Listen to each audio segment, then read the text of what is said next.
Hello and welcome Divya to a podcast that is Let's Talk Vitiligo जहाँ हम बात करते हैं ऐसे myths के बारे में that has to be broken when it comes to vitiligo and people like you who already have something like that a condition that is called vitiligo आप जैसे लोग जब आगे आते हैं इसके बारे में बात करते हैं that actually breaks a lot of myths and it gives a lot of confidence to a lot of people who are looking at us and want to come out break their shells and eventually start becoming who they are. So welcome Mm. to our podcast. And how are you? Thank you so much, Percy. Thank you so much for inviting me. Thank you so much for such a warm welcome. I'm doing well. Been a very exciting day and really looking forward to this conversation with you. And yeah. So Divya, for our users, please share what exactly, like where are you from, what do you do? Yes, so I am based out of Chennai and born in Chennai, but brought up in a variety of South Indian states. What I do for my living is I work as a learning experience designer, what you also call a curriculum designer for digital skills for higher education and institutes. What we do is we provide an alternate curriculum for learners to take for them to have Mm-hmm. fast growth in their careers, better economic and social mobility. So that's what I do for my living. Other than that, something that I'm really proud of myself for is I'm a long distance runner. I finished my half marathon and I'm now training for my full marathon. So that's a bit about myself. Yeah. Yeah, kudos. So let's begin with the very first question जो मेरे दिमाग में सबसे पहले आ रहा है is exactly आपका vitiligo कैसे और कब शुरू हुआ? Okay. From what I heard, is my vitiligo started at the age of 3. I had an episode of eczema, which is like a lot of scratching in the skin, a lot of like uh, bruises around it. So there was bleeding around it, and I started my medication for that. And then after 6 or 7 months, it developed into a patch. And during the time, just a few months earlier to that, my mom, who was pregnant with my younger sister, also developed a patch of Okay. vitiligo. So this is what, yeah, I was told. But from what I remember, I think I realized that I had vitiligo when during the doctor visits, and that I'm like, oh, okay, looks like I'm not with similar to other people, or yeah, that's when I personally realized. But it started around the age of 3. Yeah. Okay. And like, how was your experience growing up with vitiligo in India? What was your experience basically living with a condition that is very visible to people? Yeah, I mean, I would never say it was an easy experience at all. Mostly because I mean, the kind of different uh, opinions that people have around that condition. Firstly, it was a condition that they said it's not supposed to be. Like your not, skin is not supposed to be of this color. There's some problem. There's some liver condition and like all those things. So there's this worry around, oh, is my health okay? Am I okay? Am I going to be okay? And there are these there is this group of medical professionals who are like, oh, it's going to spread rapidly. Oh no, I'm going to give you medicines to control it, or there's no solution. So that's a whole different experience that sends you through a lot of worry. And then different groups of people, right? Like one is, I think in my family it was a big state of shock. My dad couldn't take it really well. Neither could my mom take it very well. In fact, my dad was very worried about my future prospects around marriage, around being accepted in the society. And he was just like, oh, I had such a beautiful child, and today something has happened to her. So that was the experience that he went through.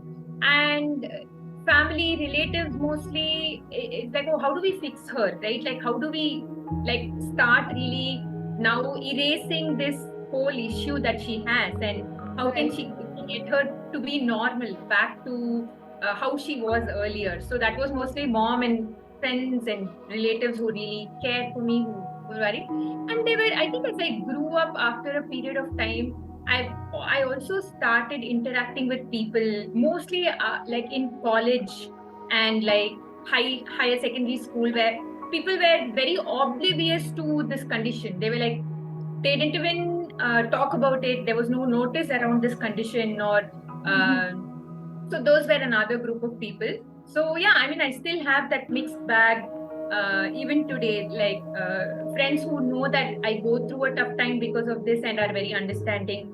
There are people who are oblivious to it. They're like, I don't even know what's that, and I don't want to know, and neither am I interested. Let's talk about something else.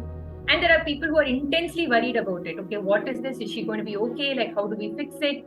How do we fix it at the earliest? And I still remember like how my mom used to do so many temple visits only because of to to reverse the condition. So yeah, that's mostly the second people. Yeah. Okay. So like आपने like कौन-कौन से treatment अभी तक try किए हैं? Like काफी Mm-hmm. early age में you detected your vitiligo. So I'm sure, very sure you must have gone through a lot of them. So एक तो आप कौन-कौन से treatment ले चुके हैं plus what was your effect? Like आपकी skin में क्या कोई reverse effect हुआ or what it was like really effective? So what was the like whole soul experience of that thing?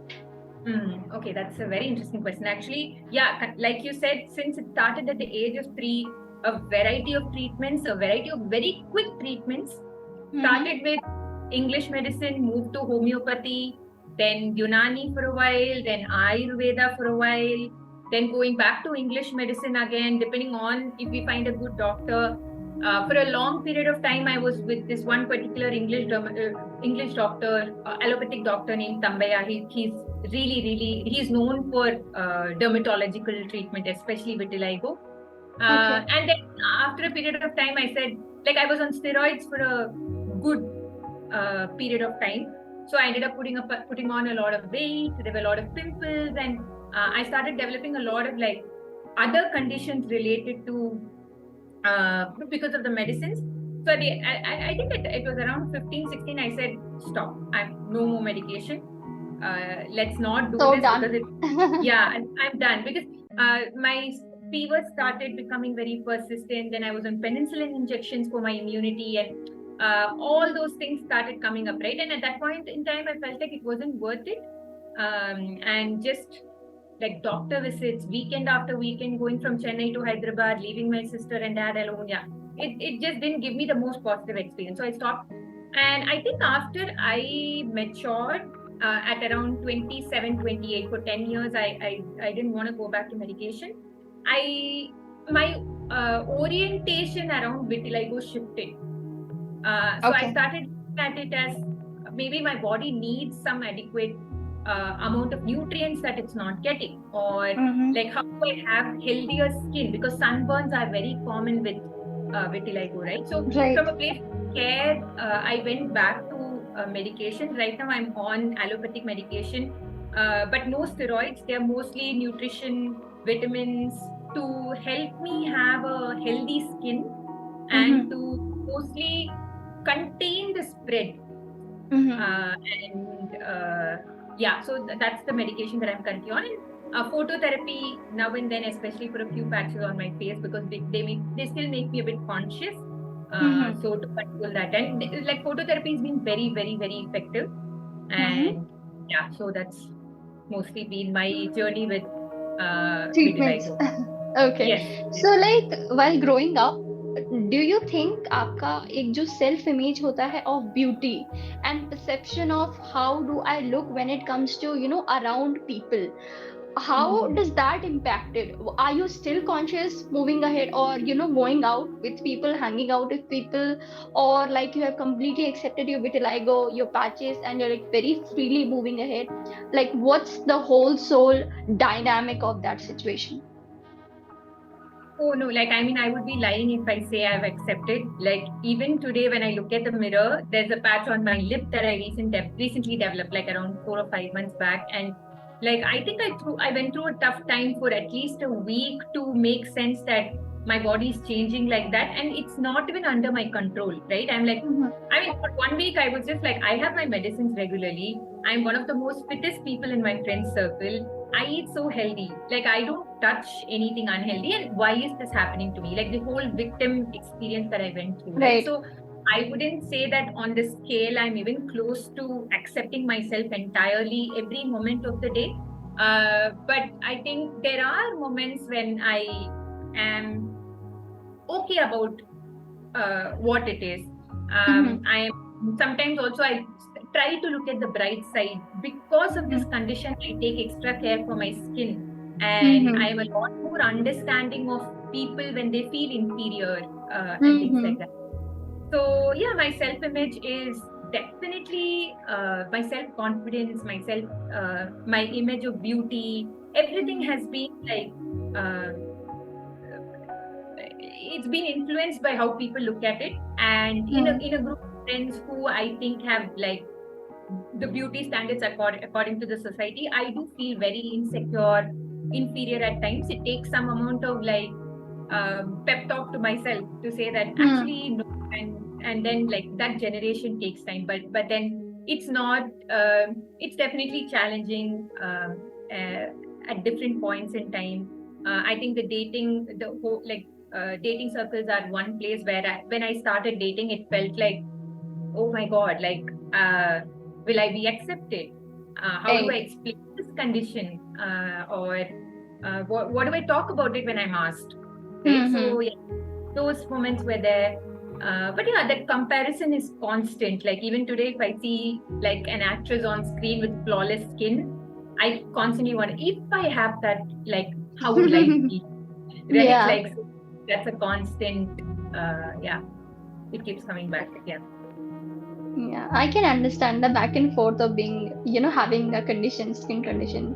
Like you're Yeah. okay, and then the next day there's a patch somewhere in your face, you'll be like, oh my God, what again? Now again. So it's a constant battle with your own self at times. Yeah, yeah. And sometimes when you're with people who love you and you are just not even present to that you have this condition, but then at the moment you're alone or the moment you're with a group of people where like where you are evaluating yourself, it becomes very psychologically unsafe, I think. But It yeah, I does, mean, like it does. society standards, yeah. So Divya, I would like to ask, क्योंकि of course आपको ये condition काफी समय से है, do you have any sort of advice for young people or younger females जिनको, of course हमें, आपको थोड़ा Hmm. बचपन से हो गया, मुझे काफी यंग एज में हो गया, I believe there's a lot of teenage या उससे भी पहले बच्चे होंगे जिन्हें यह शायद कंडीशन हो रही होगी. So what advice would you Hmm. like to give them or females like you and me about a Hmm. condition like that? Okay, great question. I haven't thought through this too much, but then like I think one thing I want to, maybe this is not an advice, but something that I want to share is that today the world is becoming a lot more inclusive. Like I was watching this superhero movie where there is this actress with vitiligo on her forehead, and my sister looked at it and said, "Divya, look, I mean that's a superpower, right?" And then I was like, my sister does a lot of it. Like there was this advertisement on Instagram, and she sent me. I'm like, oh, what's this? She's like, look at the fingers. The model has vitiligo, and I'm like, Hmm. oh, okay, wow. And I mean, those are moments that, like, my sister's been like really a very very supportive person with this whole journey. My mom as well. So. The world is a very very inclusive, is moving towards a very inclusive uh, setup. So, like I would say, the future is not so dark. It's not so Mm-hmm. scary. So don't worry too much about that. So that's one thing that I'd want to tell them. The second thing is, I think, share what you're going through.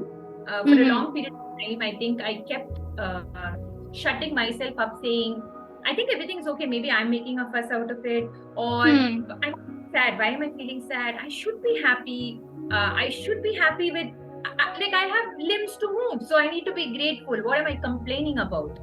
Hmm. Uh, or things like that, right? I kept forcing myself to be grateful, be okay about this condition, and I think it's okay if you're not, because I think it really uh, it's a condition that leaves you with utter powerlessness.